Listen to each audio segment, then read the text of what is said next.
Good afternoon, sir. Mr. Secretary Butch in the report of Business Mirror. You repeatedly said that Mindanao is the big chunk of the project. Is there something new now that you would want us to know in Mindanao? So what's the rosy picture for Mindanao? You know, the good news about Mindanao and the poorer provinces and regions of the country is the thrust that the national budget has adopted, which is really to focus the budget on certain geographical areas as well as certain sectors where the incidence of poverty or the magnitude of the poor or the vulnerability of communities to geohazard is high. And if you look at the list of 44 provinces that have been given priority in the 2015 budget, many of these provinces are provinces in Mindanao. So I think that's the first point that can be made with respect to the prospects of the national budget for social and economic services increasing over time for Mindanao. The other significant development, of course, is the Bangsamoro, the successful conclusion of the negotiations for peace and the current task of enacting an organic act that will govern Bangsamoro. I think the prevalence of peace and order in the region will not only affect the Bangsamoro region itself, but the rest of the Mindanao. And in fact, in the recent visit of the President to some European countries, that has always been part of the agenda. The prospects for peace and investments in Mindanao. And they come together, peace and development, because in the past, investments have been hindered by the conflict in Mindanao. But now that the prospects are good, there is a greater interest to look at Mindanao once again, and particularly Bangsamoro. Now, talking about Bangsamoro, sir, we are already in the process na ma-implement na yung Bangsamoro. Is the DBM still has the jurisdiction on budgeting and income earning in the Bangsamoro region? We have not yet enacted the organic act that will govern the Bangsamoro. So, what will prevail between now and the constitution of the Transitory Commission is the arm. And then, once the Transitory Commission is formed, then between now and the elections in 2016, then the transitory provisions. Then eventually, when the law is enacted, then that will govern. So, when there is an organic act, then the Bangsamoro will have its own Department of Budget and Management, and they will be appropriating their own budgets. Of course, they will continue to depend on the national government for block grants and for some transition support, as well as support for infrastructure, until such time that the ability of the Bangsamoro to generate its own revenues will enable them to fund most of their development requirements. But at the start, you will see a lot of government support being extended to them, because it's also in the interest of the national government that the Bangsamoro becomes a successful entity.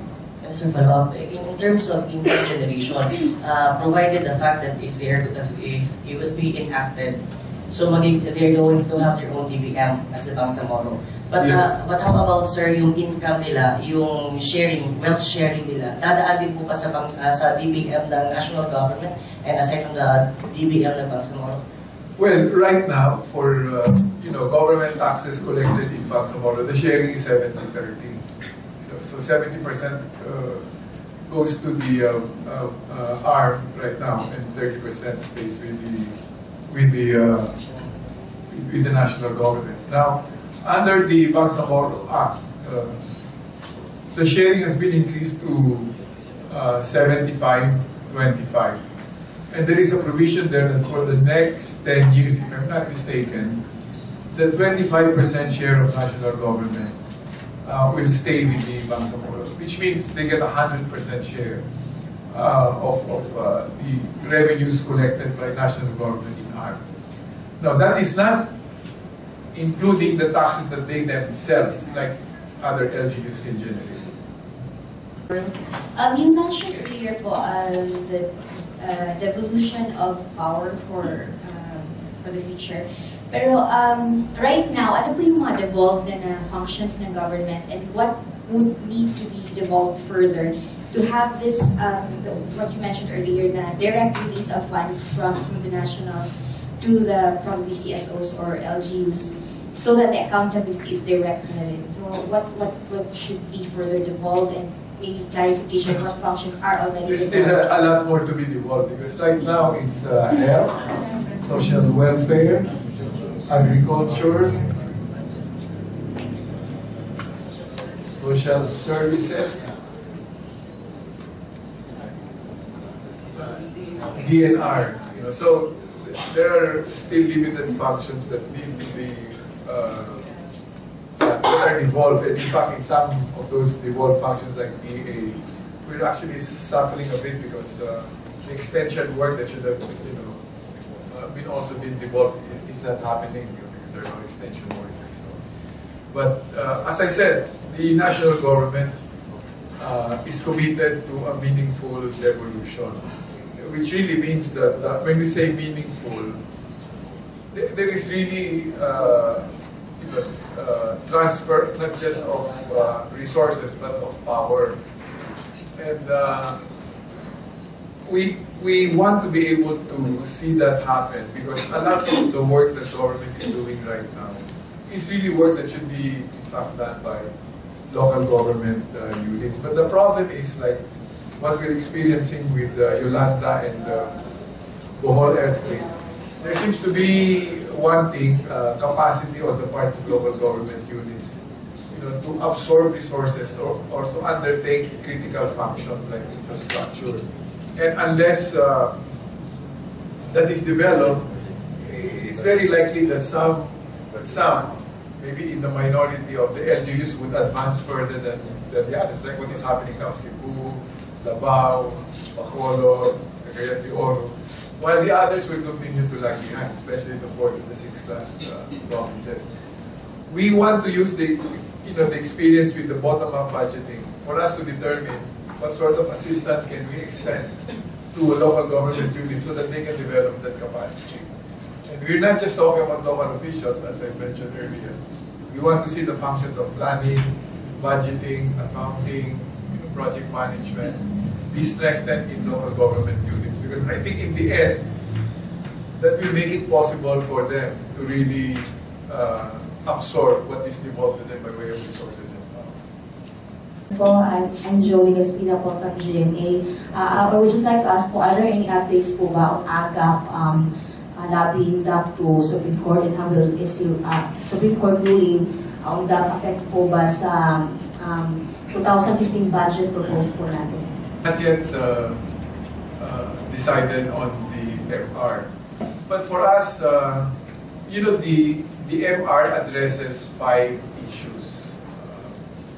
3 issues we feel are issues that between us and the legislature, we can in fact settle between ourselves, because we feel that these are issues that really pertain to the General Appropriations Act, like the definition of savings, the determination when the unprogrammed appropriation can be activated, the determination when the revenues, excess revenues, for example, can be determined, the definition of items of appropriation. These are issues, I think, that can fairly be either decided by way of the 2015 budget or a separate legislation. We, in fact, already provided the clarifications in the 2015 budget, which has already passed in second reading by the House, meaning the House agrees to our clarification of those issues in the proposed 2015 GAA.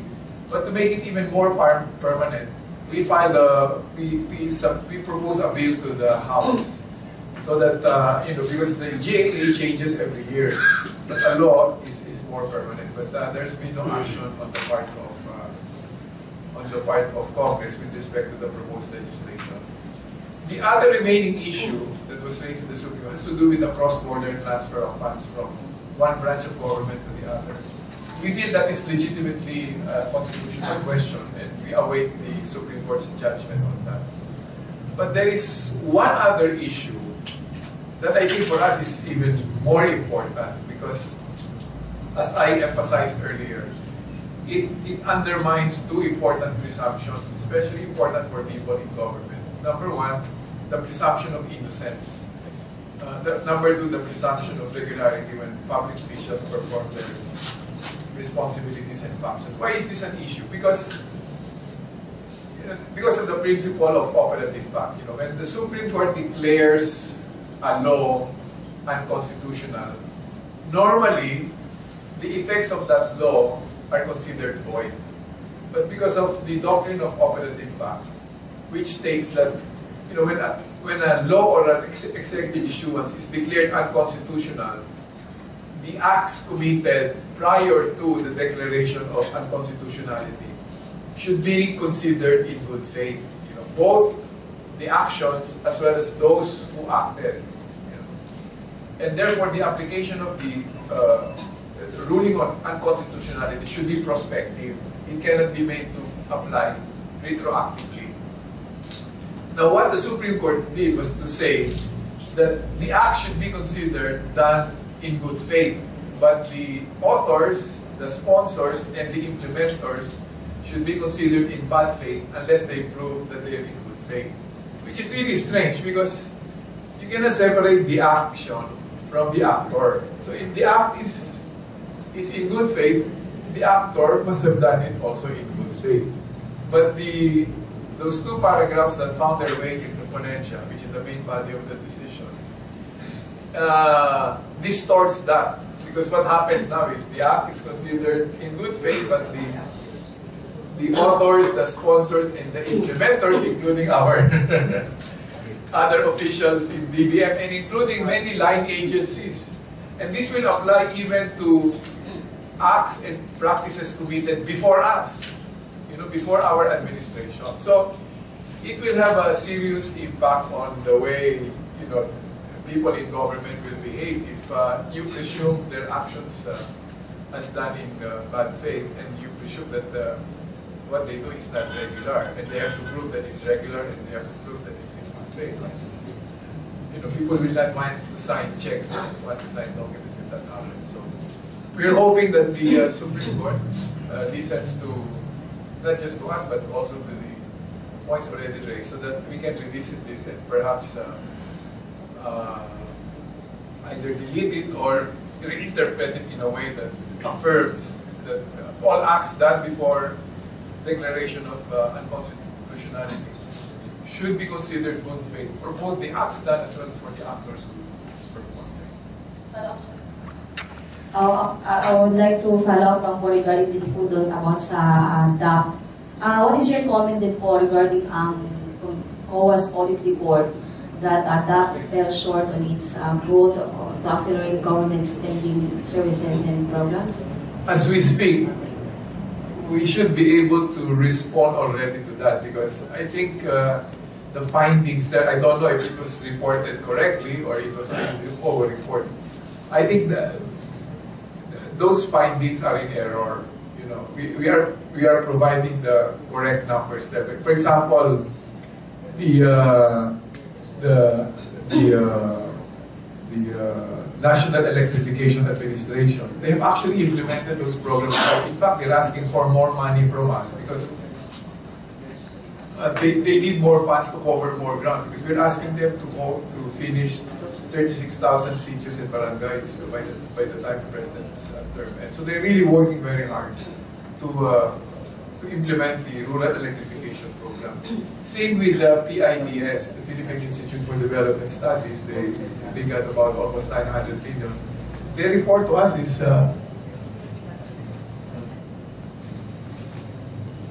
they report to us they did not get as much as 900.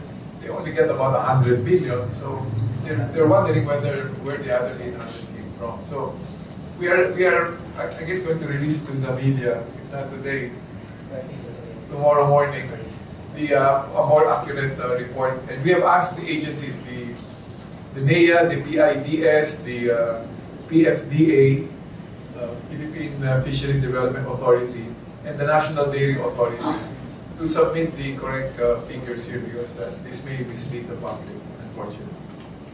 Ano pong comment niyo po sa panawagan po ng mga guro na about salary increase po, sir?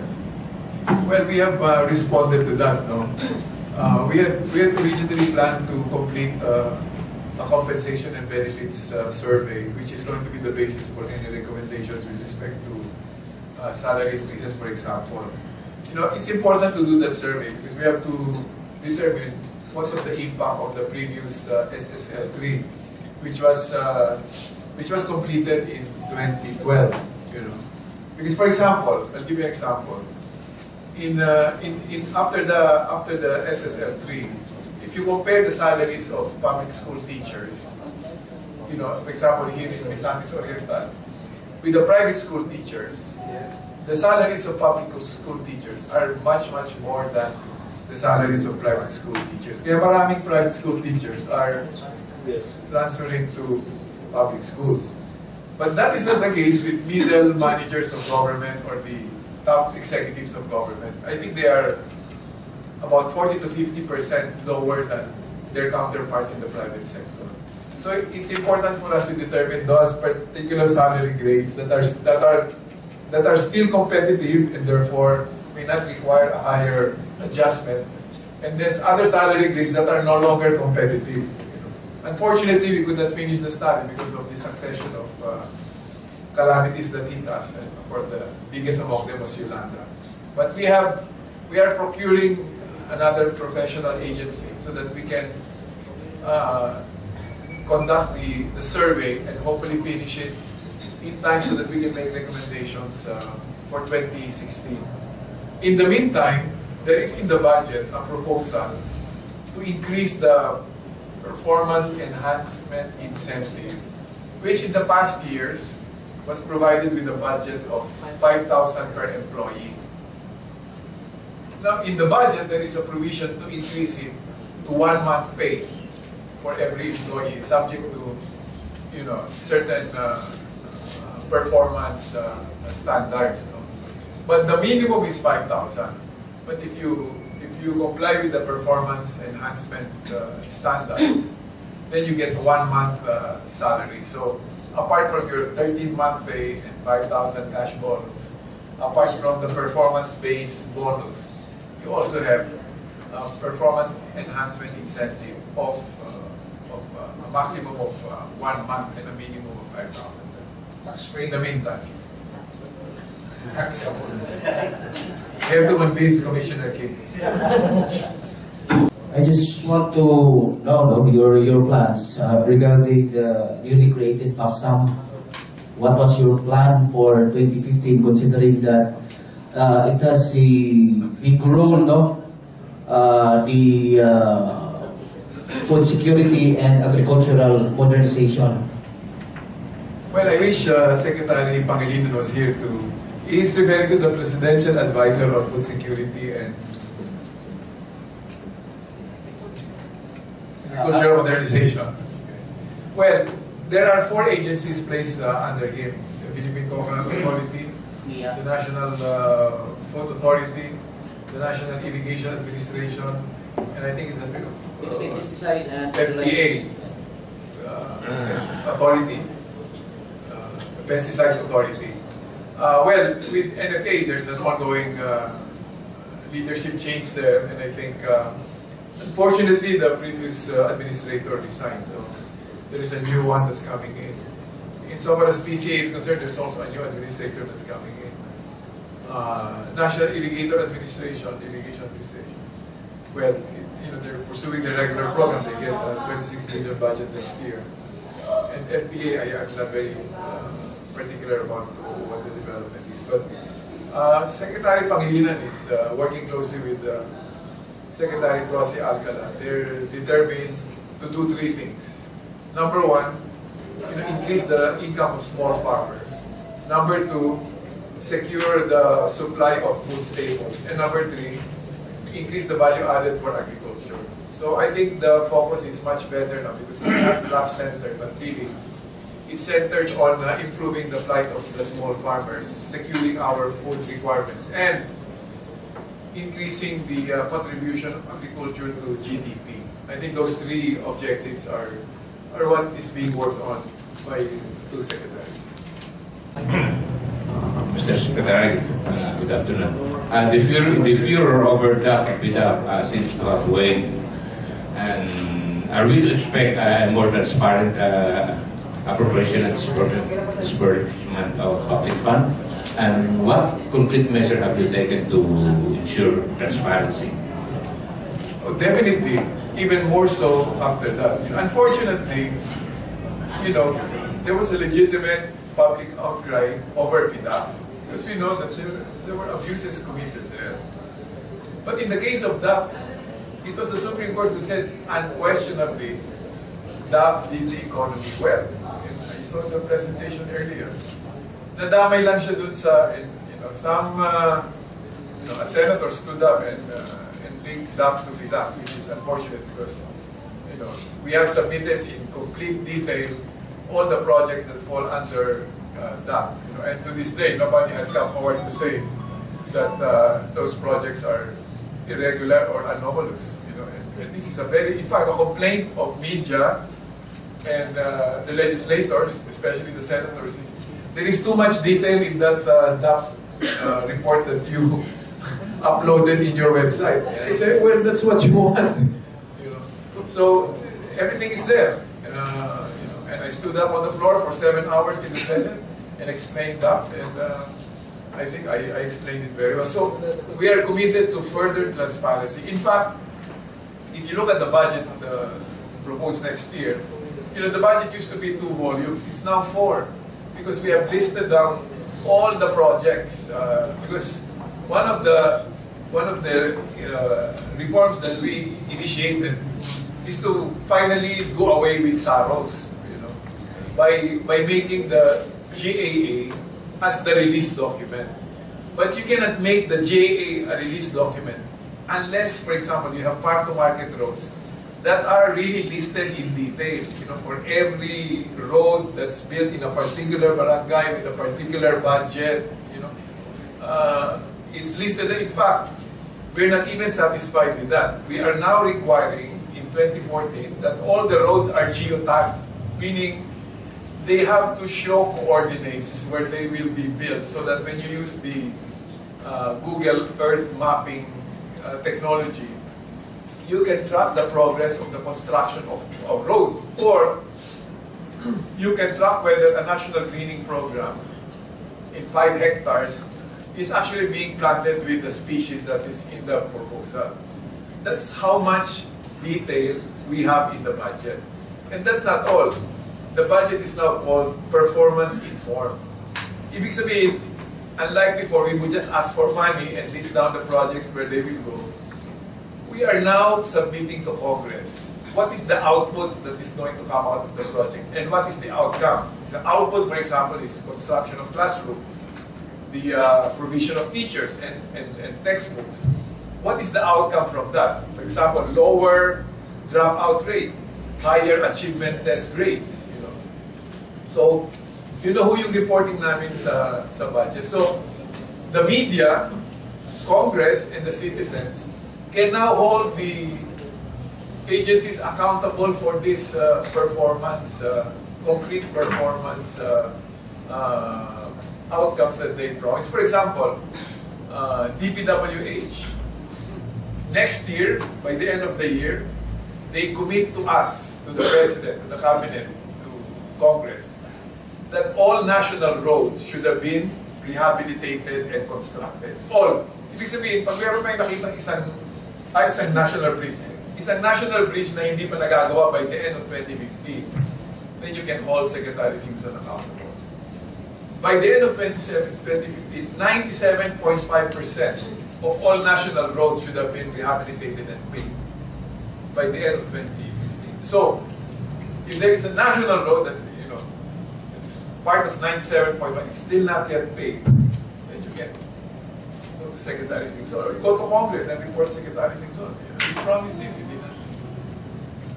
Yun ang mga performance-based, there are very concrete indicators of performance. So that's the other difference. It's not just transparent, the budget is also accountable.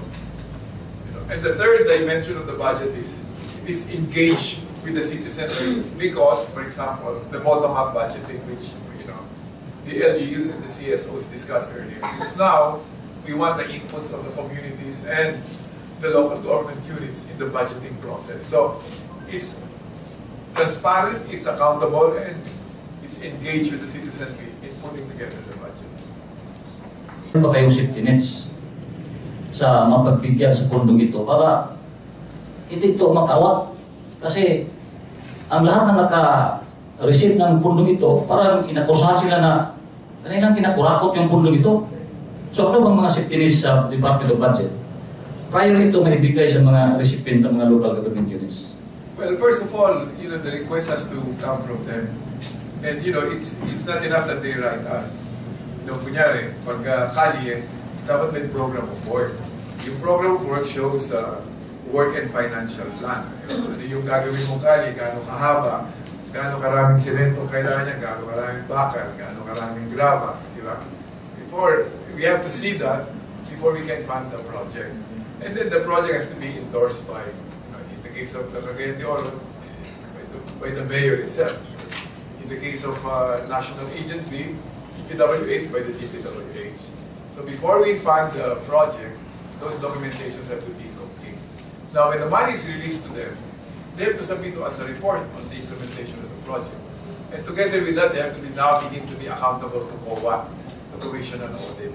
So if COA audits the use of the funds, then it should be able to track whether in fact the funds were used in a regular way or in an irregular way. So then they can hold the implementer accountable. So, marami ring prosesong dinadaanan yan. And therefore, it is not easy to ask for money and it is also not easy to, fool around with that money. In fact, if you want to know where the 81.5 billion that was given to the city, not to the mayor, but to the city, then you can look at the website and you will see there what were the projects funded under the 81 billion.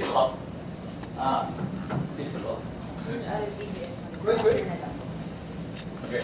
Hi, Secretary. Good afternoon po. Joy from ABS-CBN.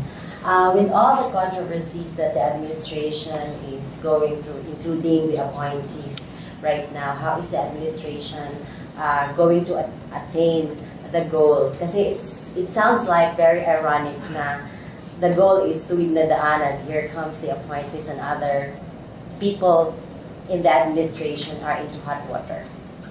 Well, I showed you the evidence, the data. We are the #1 fastest growing economy in Southeast Asia. In Asia, next to China.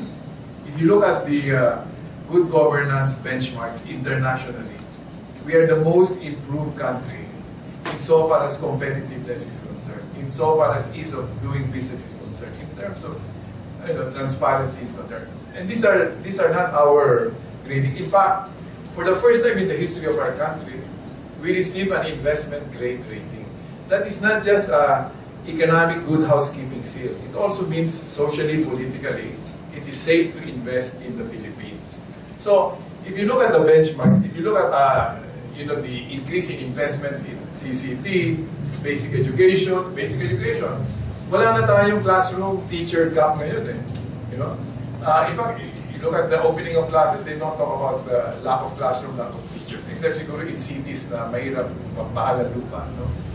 If you look at the Department of Health, we tripled their budget. So next year, 15.7 million poor people are going to receive PhilHealth cards. So the country is in good shape.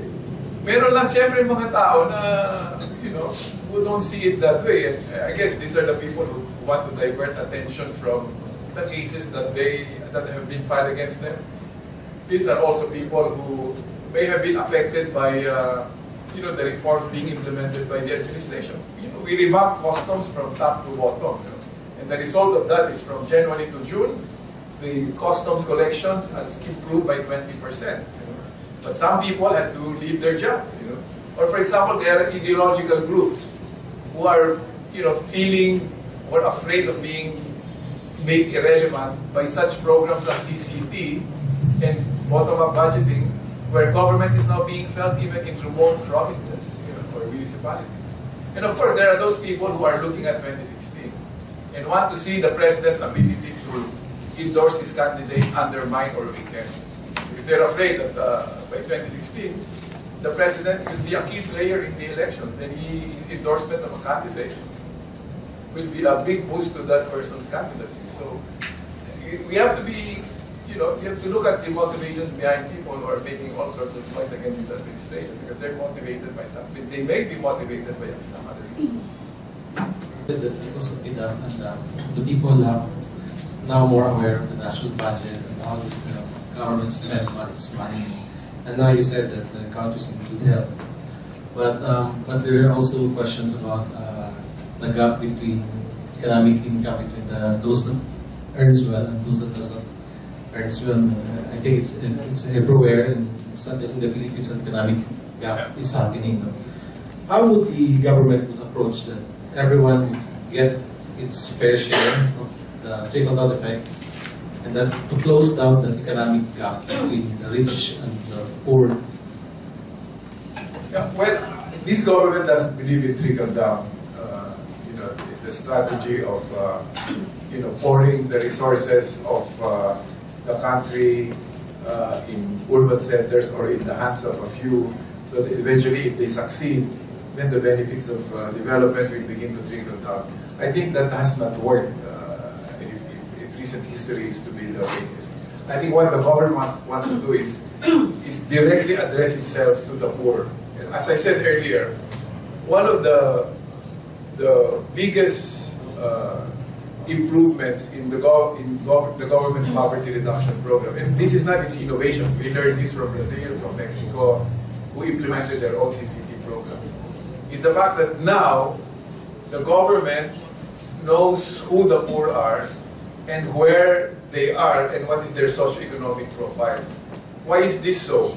Because we have adopted what is called the National Household Targeted Survey, where we really go barangay by barangay, sitio by sitio, to determine who are the poor people in these areas. And this allows us to directly provide for cash subsidies under the CCT program, or to, for example, in the basic, in education scholarship programs, or in health facilities, or in the provision of health cards, health cards, we can now directly target the poor. So that is important, because then you make a direct impact on the lives of poor families. That's one. The second one is we have also redirected the budget so that it's focused now on provinces and cities where the incidence of poverty is high, or where the magnitude of poor people is huge, or where you have communities that are vulnerable to climate change, which are called geohazard areas, where you may be a little well off, but if you get hit by a calamity, then you fall into the ranks of the poor. So the budget for 2015 has identified 44 of these provinces which needed special attention from government. And many of these, I think it's in the, you have that in that people's budget, the 44 provinces. Many of them are provinces in Mindanao. So what we're saying is we are both looking at the beneficiaries, the families, the places where they stay, at the same time looking at the appropriate intervention, whether it's a cash subsidy, or whether it's livelihood development, or whether it's an agricultural project, so that it's designed to help the poor according to his condition. And I think this way has enabled us, for example, in the first semester of 2013, to finally significantly bring down the poverty incidence of the country from 27.9 to 24.9%, which represents about 2.5 million poor people out of poverty. Now, if that trend continues, and I believe that it will, because every year we are increasing our investments. By the time that we finish our term, we might just be able to put together a 3 trillion budget. Right now, next year is going to be 2.6. So by doing that, those investments, we feel that if the trend continues, poverty should be down by about 15.9% by June 30, 2016. And that's below our MDG commitment, which is half of 32, which is about 16%. 15.9%. Which will be below our MDG commitment, although it's a semester late, because at the end of 2015. But nonetheless, it's a significant improvement. And when poverty is down, then you'll have resources that then you can put into other things that can help the poor people who are now, with jobs. So therefore, you can provide further incentives for, better education, better health services, and more opportunities for livelihood and employment. What are the effects when it comes to budget and information dissemination about the programs and projects of the different agencies or government agencies? Because as what we have noticed, hindi naman nag-improve yung information dissemination of the government agencies after abolition. Well, for us, there's really not much of a difference, except that our lives are simpler.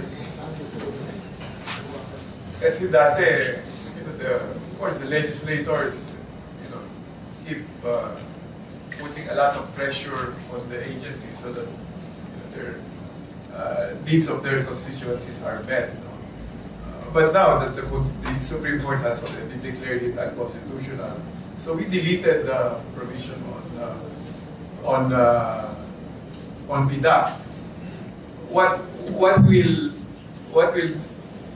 has happened though is that it has forced the legislators to be more hardworking, because if they want projects for their districts included in the budget, then they have to participate in either the budget preparation phase so that they can make their inputs there, or they can put their inputs during the budget authorization when the budget is in Congress for approval. So which means they have to work extra hard to make sure that either the school that's needed by their constituents or the water system that is required by their barangay are in fact reflected in the budget. And they have to talk to the agencies concerned to make sure that these are included in the budget. So it's not going to be any more difficult for us. I think the change will really happen on the part of the legislators, because now they have to work harder, work earlier. Unlike before, they wait for the passage of the budget, they take time submitting their list because they have a lump sum that is allocated to them. Now there is no more lump sum. So when the budget is approved, the agencies implement it. And when the budget is being executed, the Supreme Court said it will be unconstitutional and illegal for legislators to intervene in the budget execution process. So that's what I mean when I said our lives are a bit simplified, because we can then proceed with budget execution. And unlike before, with the participation of legislators, the Supreme Court said that's not possible anymore. Thank you very much. Okay, and with that we end the